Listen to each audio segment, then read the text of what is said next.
आदाब, मैं हूं मुमताज आलम रिजवी और इस वक्त मैं बात करूंगा इजराइल की और हमास की।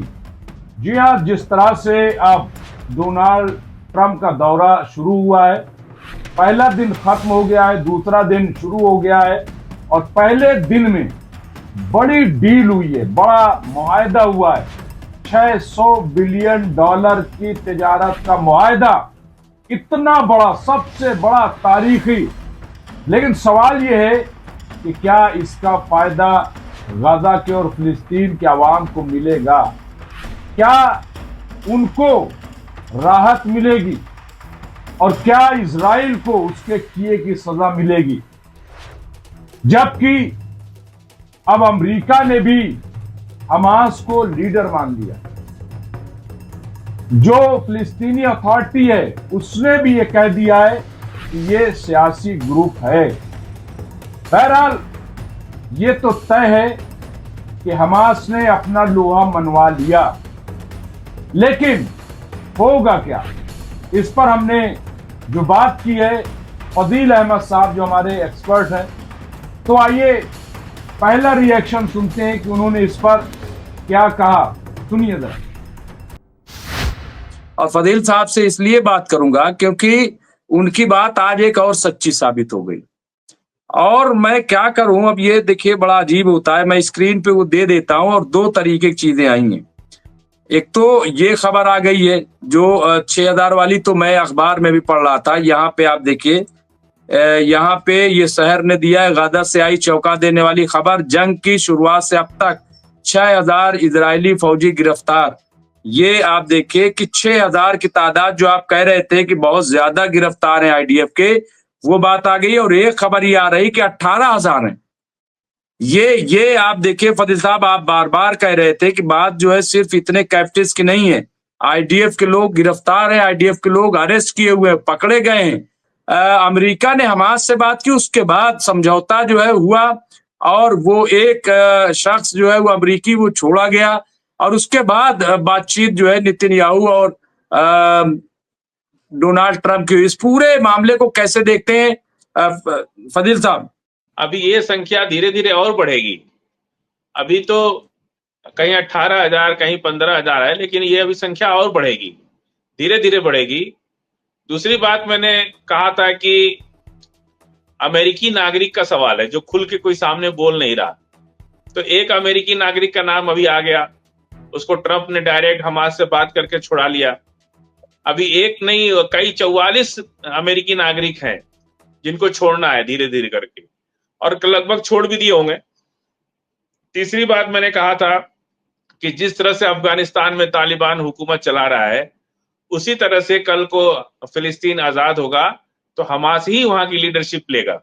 ये भी आज तय हो गया। अमेरिका ने इस बात को भी तस्दीक कर दिया कि हथियार नहीं छोड़ना है। जिस तरह से इजराइल ने शर्त लगाई थी कि फिलिस्तीन हमास के लोगों को अपना हथियार छोड़ना पड़ेगा या लीडरशिप किसी और के हाथ में देनी पड़ेगी, वो आज ट्रंप ने क्लियर कर दिया कि हमास को अपनी बंदूक नहीं छोड़ना है, लीडरशिप उनको रहनी पड़ेगी और वो जिस तरह चाहे कर सकते हैं।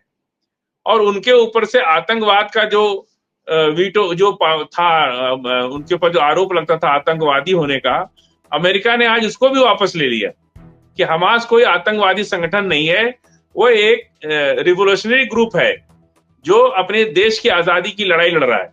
ये अमेरिका ने आज बहुत क्लियर शब्दों में कह दिया।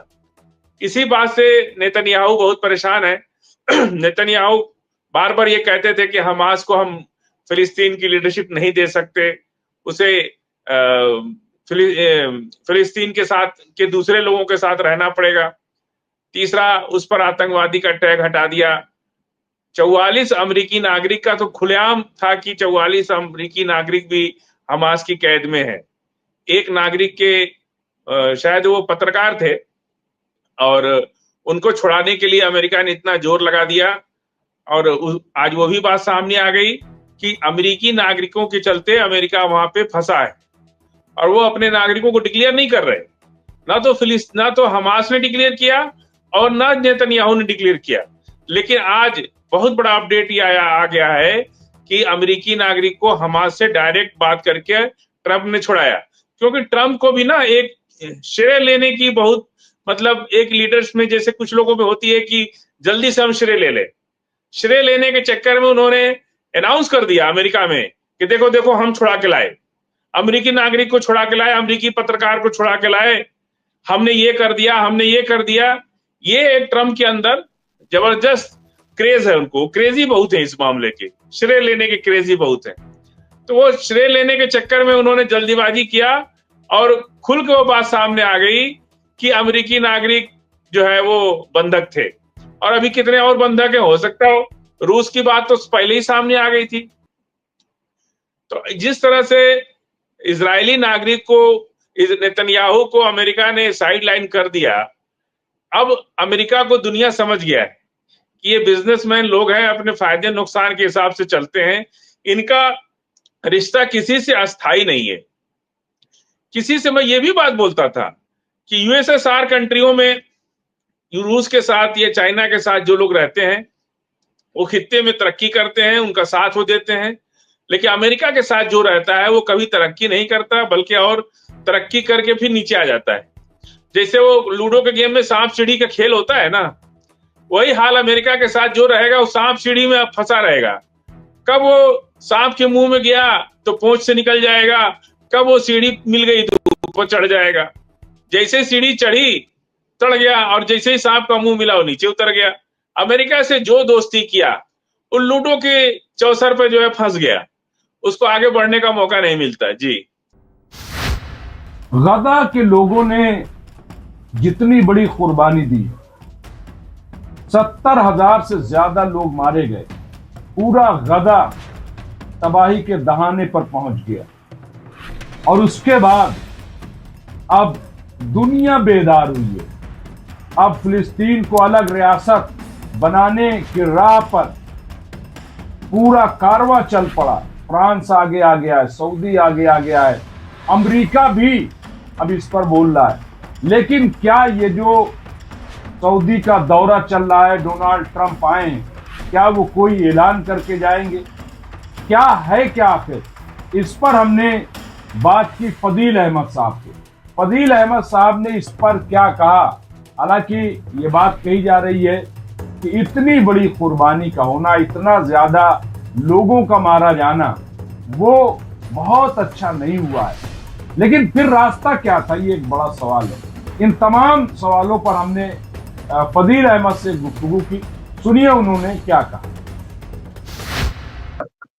प्रोफेसर तजावत, मैं आप देखो बताऊं, ये बिल्कुल ऐसा है कि जैसे ठाकुर साहब के खिलाफ गांव में, अगर ठाकुर साहब बहुत बड़े नंबरदार हैं, तो नंबरदार के लिए क्या है, आप बताइए क्या तरीका लोगों ने अपनाया, क्या किया? कुछ नहीं, आज भी नंबरदारी चलती है, आपको पता है, और कोई कुछ नहीं कर सकता नंबरदार के सामने। सब नंबरदार का नीला एक सैयद मोहम्मद अशरफ साहब का नॉवेल भी है, तो वो नॉवेल भी अगर पढ़ें तो आपको पूरी दुनिया में अमेरिका और इजराइल के बारे में अंदाजा हो जाएगा कि ये वही लोग हैं, कि वो किस तरीके से।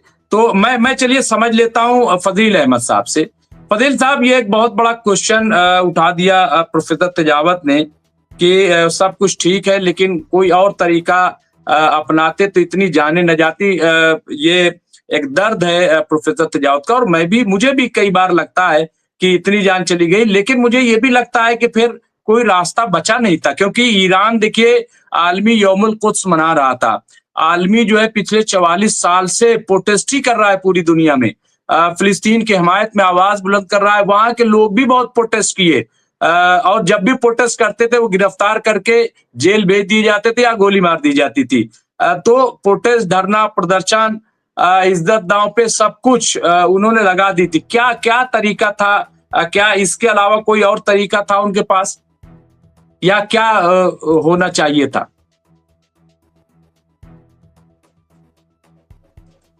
तो यूरोप, यूके, यूएसएसआर, एशिया और अफ्रीका, आज भी दुनिया में सबसे गरीब अफ्रीका का एरिया है, और वहां पे कोई किसी से जंग नहीं होती, उनका अपनी कोई गवर्नमेंट नहीं, धीरे धीरे वो अपने पैरों पर खड़े हो रहे हैं। और वहां पे इन्फ्लुएंस कभी रूस का है, कभी फ्रांस का है, कभी, तो जहां पे गरीबी होती है वहां पे कोई जाता नहीं है। कहाँ जाता है? जहां पे माल होता है लूटने, वहां लोग जाते हैं। दुनिया में दो बड़ी जंगें हुई, फर्स्ट वर्ल्ड वॉर और second world war. First world war में भी अरब जगत की कोई हैसियत नहीं थी, इसलिए उस लड़ाई में अरब जगत कोई बहुत ज्यादा घिरा नहीं। सेकेंड वर्ल्ड वॉर में भी कोई बहुत हैसियत नहीं थी। और ये फिलिस्तीन और इजराइल की लड़ाई 1947 के बाद से हमको देखना चाहिए। 1947 में अरब में धीरे धीरे जब तेल, मतलब 50 दशक के बाद जब तेल की आमद शुरू हो गई और दुनिया को तेल देने लगा, दुनिया अरब के ऊपर डिपेंड होने लगी, पेट्रो डॉलर के नाम से उनकी धाक बनने लगी। अमेरिका ने उनको भी मशीनें दी, तेल निकालने के लिए मदद किया। और 1947 में यही नहीं किया, इजराइल को जबरदस्त सपोर्ट करके अंदर से इजराइल ने, आपको याद होगा, पूरी तरह से इजिप्ट, सीरिया, जॉर्डन, अरब और सातों देश जो अपने आसपास थे उनकी जबरदस्त एक साथ पिटाई की और बहुत ज्यादा नुकसान हुआ पूरे अरब का। लोग इतने डर गए कि डर के मारे कोई इजराइल की तरफ देखता भी नहीं था। इजराइल उसी खौफ में आज 40 साल से उसी डर को बचा करके आज रूल कर रहा है। और इनको डरवाने के बाद अमेरिका ने कहा कि तुम अपना तेल, पहले तेल जो है वो गोल्ड में बेचा जाता था, पहले गोल्ड के बदले तेल दिया जाता था, तो अमेरिका ने कहा कि तुम हमारे डॉलर से तेल बेचो। अब देखिए, एक तरफ इजराइल से पिटवाया पहले सबको, जब ये लोग बुरी तरह से डर गए तब कहा कि अरे भाई इजराइल की चिंता तुम छोड़ दो, इजराइल हमारे ऊपर है, हम उसको देख लेंगे, तुम लोग तो वो करो जो हम कह रहे। अब जब अमेरिका ने तेल बढ़ा दिया और डॉलर में तेल बेचने लगो, धीरे धीरे जब गद्दाफी साहब ने आवाज उठाई उनको मरवा दिया, सद्दाम हुसैन साहब ने कहा कि भाई अपनी करेंसी में तेल बेचेंगे, उनको भी पिटवा दिया। कतर, कुवैत और इराक के अंदर जिस तरह से झगड़ा हुआ, जिस तरह से पूरा यूरोपीय यूनियन आके कूद पड़ा, पूरे अरब जगत को वहां 1990 के बाद से आप अरब की सीन को ला सकते हैं।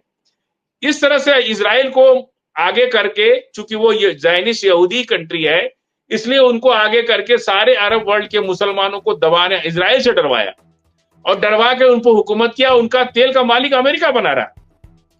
आज सिचुएशन ये है, टिट फॉर टैट, अंग्रेजी में जो कहावत होती है कि टिट फॉर टैट, यदि 7 अक्टूबर नहीं होता, ठीक है, हम इंसानियत, इंसान का खून चाहे कहीं बहे वो बुरा है, लेकिन मजबूरी ये होती है कि टिट फॉर टैट, जैसा को तैसा का अगर जवाब आप नहीं देंगे तो वो आपको छोड़ेगा नहीं, खून तो बहेगा, अगर आप नहीं बहाएंगे तो दुश्मन आपका खून बहाएगा। तो ऐसे हालात में लड़ना पड़ता है। और 7 अक्टूबर की घटना, फिर तो ये भी हमास ने भी गलत किया, 7 अक्टूबर को जाके उठा लाया, कुछ लोगों को मार दिया, और इजराइल ने भी गलत किया। जो मजबूत पड़ता है, ये युद्ध जो है, कहते हैं कि वार और लव एंड वार में कुछ भी सही नहीं होता है, जो होता है सब सही होता है। ये लव एंड वार की लड़ाई है। यहां कैसे जीते हम?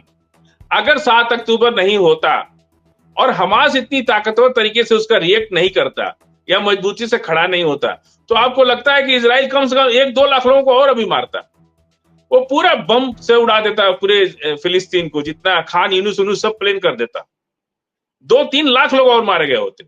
ये तो हूती की रिएक्शन से, हिजबुल्लाह के रिएक्शन, ईरान के साथ खड़े होने से इजराइल थोड़ा दब के, अभी तो संख्या 55,000 ही है, ये 5 लाख पहुंच सकती थी। और दुनिया का आदमी मुंह बंद रखता, मीडिया तो कुछ दिखाती ही नहीं, और जो दिखाता उसको अलग मारता। इस तरह से जो रिएक्शन हुआ, इसकी बहुत बड़ी वजह है कि ठीक बात है कि अगर वहां रिएक्शन, अगर मान लीजिए आप मस्जिद अक्सा दे दीजिए उनको, आप छोड़ दीजिए, आप अगर सारे फिलिस्तीन के लोग, गजा के लोग गजा खाली कर दें, मस्जिद अक्सा उनको दे दे, फिर तो खून नहीं बहेगा, फिर तो एक आदमी भी नहीं मरेगा। चले जाए अरब, एक भी ना तो स्कूल है वहां पे गजा के अंदर, फिलिस्तीन में जो गजा के हमास या गजा के लोग हैं, इजरायली यहूदी को छोड़ करके, ना तो वहां स्कूल है, ना अस्पताल है, ना उनके जरूरत की कोई चीज है वहां पे। और एक चीज मुमताज भी आपकी जानकारी के बता दें, वहां पे जो यहूदी सेटलर्स हैं फिलिस्तीन के अंदर, उनकी छत लाल है, वो ये एक कंट्रोल है इजराइल का। देखिए, जो यहूदी का घर होगा उसकी छत लाल, उस पर लाल छतरी पड़ी होगी, उस पर लाल शेड पड़ा होगा, उससे ये स्पेस से पहचाना जाता है कि यहूदी का घर है, यहां बम नहीं गिराना है या कोई भी कार्रवाई नहीं करनी। इतना, इस तरह से कोई देश अगर किसी पर रूल करे तो फिर वो क्या करता है? या तो मरेगा या तो मारेगा। हर कोई तो इतना लिबरल नहीं हो सकता। लाखों में 10 आदमी होते हैं जो रिएक्ट करते हैं, 90 आदमी जुल्म को बर्दाश्त कर लेता है, 10 आदमी नहीं बर्दाश्त करता है। उसी 10 आदमी के चलते या तो आजादी मिलती है या आजादी छीनी जाती है, दोनों काम होता है। हो सकता है कि हमास अगर फेल हो गया होता तो आज वहां 2-3 लाख लोग और मरे होते, आज ईरान उनके साथ नहीं खड़ा होता, आज हुती उनके साथ नहीं खड़ा होता, तो हो सकता है कि गजा को खाली करके फिलिस्तीनियों को जाना पड़ता, मस्जिद अक्सा हमारे हाथ, दुनिया के मुसलमानों के हाथ से चली जाती, ये भी तो हो सकता है। तो क्या, अच्छा मरना तो सबको है, किसको नहीं मरना है? हम 4 लोग बैठे हैं, किसी की गारंटी नहीं कि कल सुबह तक हम लोग रहेंगे कि नहीं रहेंगे, कोई गारंटी नहीं किसी की भी, कोई कभी भी मर सकता है। तो मरना तो कोई विषय नहीं, मरने के लिए तो लोग अफ्रीका, सोमालिया का नाम सुना होगा, 90 के दशक में सोमालिया में तो लोग भूख से मर गए, लाखों लोग महामारी से मर गए। दुनिया अफ्रीकन कंट्री में आज भी बुखार से लोग मर जा रहे हैं। यही अरब अगर चाह दे तो दुनिया के लोग कम से कम बीमारी से नहीं मरेंगे, अनएजुकेटेड नहीं रहेंगे, बुनियादी चीजों के लिए तरसेंगे नहीं, इतना पैसा है इनके पास। अच्छा हम ये बात क्यों उनके पास जिम्मेदारी उन पर क्यों डालते हैं? हमसे बहुत से दोस्त हमसे पूछते हैं कि आप हर बात में अरब को ही क्यों जिम्मेदार मान देते हैं? हम क्या इसलिए मानते हैं कि वो सोने के जहाज से चल रहे, वो सोने के बाथरूम में जा रहे, वो सोने के बेड पे सो रहे, इसलिए हम कहते हैं कि जिम्मेदारी आपकी, आप सोने के बेड को खत्म करो, हवाई जहाज सोने का बंद करो। इस्लाम ने जो आपको ये अल्लाह की नेमत है जो आपके पास है, ये पूरी दुनिया की इंसानों का हक है, इस पर आप अकेले इसका हक नहीं खा सकते हैं। आप उस पेट्रो डॉलर से आप सोने का जहाज उड़ा रहे, सोने के बेडरूम में सो रहे, सोने के महल में रह रहे, और अफ्रीका और दुनिया की आधी आबादी भूखी मर रही है, अनएजुकेटेड हो रही है। वो उसकी जो दुश्वारियां हैं, वो उसका भी तो जिम्मेदार इस दुनिया में कोई ना कोई तो होगा ना, कोई आगे बढ़ेगा ना उसको ठीक करने के लिए। जिस तरह से कुपोषण का शिकार आज भी अफ्रीकन कंट्रियों में 50% लोग जंगलों में रहते हैं, भूख से। और तेजावत साहब तो जाते आते रहते हैं, भूख से उनके पास ना तो बेसिक नीड्स की जरूरत, खाना भी नहीं है, एजुकेट दवाई भी नहीं है, बुखार से और बिच्छू के मारने से लोग मर जाते हैं, कितने लोग मर जाते हैं। तो दुनिया में इस पर तो कोई चर्चा, दुनिया में जो बड़े लोग हैं उनको सबके बारे में सोचना पड़ेगा ना। तो ये जो मेरा कहने का मतलब है कि ठीक है कि 75,000 लोग या 1 लाख लोग मरे, सिर्फ फिलिस्तीन में नहीं मरे, अफ्रीका में मरे, भारत में मरे, कोरोना में कितने लाख लोग मर गए पूरी दुनिया के अंदर, कोरोना में मर गए ना, उसका जिम्मेदार कौन होगा? और कभी कभी जिंदगी जो है ना अजाब हो जाती है, अगर आपके लोगों को एकदम कस दिया जाए, आपको चल नहीं सकते, आप रह नहीं सकते, आप पढ़ नहीं सकते, आप सो नहीं सकते, आप पानी नहीं पी सकते, आप खाना नहीं, ये जिंदगी भी एक अजाब है। अगर ऐसा जिंदगी कोई जिए तो वो भी मरने जैसी है। फिलिस्तीन के लोगों, याद कीजिए आप, फिलिस्तीन के लोगों ने गुलेल से लड़ना शुरू किया था, वो गुलेल से पत्थर से आईडीएफ के लोगों को मार के, और उनके बदले में उनका हाथ पैर काट लिया जाता था। ये जो बुलडोजर एक्शन जो भारत में हो रहा है ना, ये फिलिस्तीन से आया है।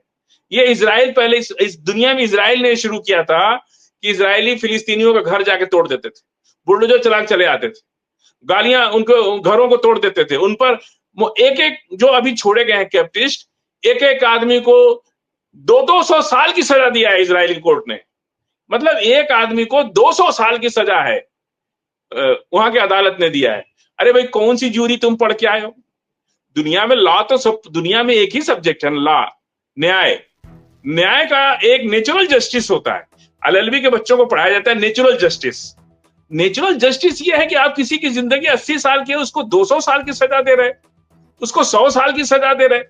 जुडिशरी का आदमी अगर ऐसी सजा दे, वो जूरी पूरी दुनिया की एक है, मानवता पूरी दुनिया की एक है, ह्यूमन सेंस, प्यास पूरी दुनिया के लोगों को, इंसानों को लगती है, भूख पूरी दुनिया के लोगों को लगती है, नहाना पूरी दुनिया के लोगों को पड़ता है। पूरी दुनिया के इंसान जब एक हैं, उनकी जरूरियात एक हैं, तो उनकी जस्टिस भी एक होनी चाहिए। इसी को जूरी कहते हैं। जूरी जो दुनिया में नेचुरल जस्टिस पर दुनिया का सारा कानून बनाया जाता है, चाहे कोई कंट्री हो, उसके जब संविधान लिखे जाते हैं, सबसे पहला उसका देखा जाता है कि आपके संविधान में नेचुरल जस्टिस है कि नहीं है। हमारे यहाँ संविधान में प्रस्तावना में क्या फंडामेंटल राइट्स क्या है? हमारा नेचुरल जस्टिस है ना भाई। हम दाढ़ी रखते हैं, इसके लिए आर्टिकल 19 हमको प्रोटेक्ट करता है। हम धोती पहनते हैं, तिलक लगाते हैं, इसके लिए हमको आर्टिकल 9 फंडामेंटल राइट्स हमको प्रोटेक्ट करता। तो ये जो जूरी का एक विषय है कि जूरी के चलते, और वो भी तो जूरी पढ़ के आए होंगे, एलएलबी के जजेस जो इजराइल में बैठे हैं, जो कैप्टिव छूटे हैं अभी फिलिस्तीन के, इनको किसी को 100 साल की सजा, किसी को 150 साल की सजा, किसी को आजीवन कारावास की सजा, किसी को मरते दिन तक की सजा, और सजा पे फिर सजा। अरे ये क्या साबित करना चाह रहे हो भाई? दुनिया को क्या दिखाना चाह रहे हैं? अगर किसी भारत के किसी आदमी को 500 साल की सजा दे दिया जाए, आप दुनिया को क्या बताना चाहते हो कि इतने जालिम हो आप? इतनी जुल्म करने की ताकत है आपके अंदर। देखिए मुमताज भाई, जुल्म करने की भी ताकत होती है, हर कोई जुल्म नहीं कर पाता है, हर किसी के बस का नहीं है जुल्म कर पाना। जुल्म करने के लिए भी एक बहुत बड़ी ताकत होती है अंदर से। तो ये थे फजील अहमद जिनसे हम बातचीत कर रहे थे। तो हम फिर हाजिर होंगे आपकी खिदमत में कुछ खास स्टोरी लेकर के। देखते रहिए एमएमसी न्यूज इंडिया। शुक्रिया।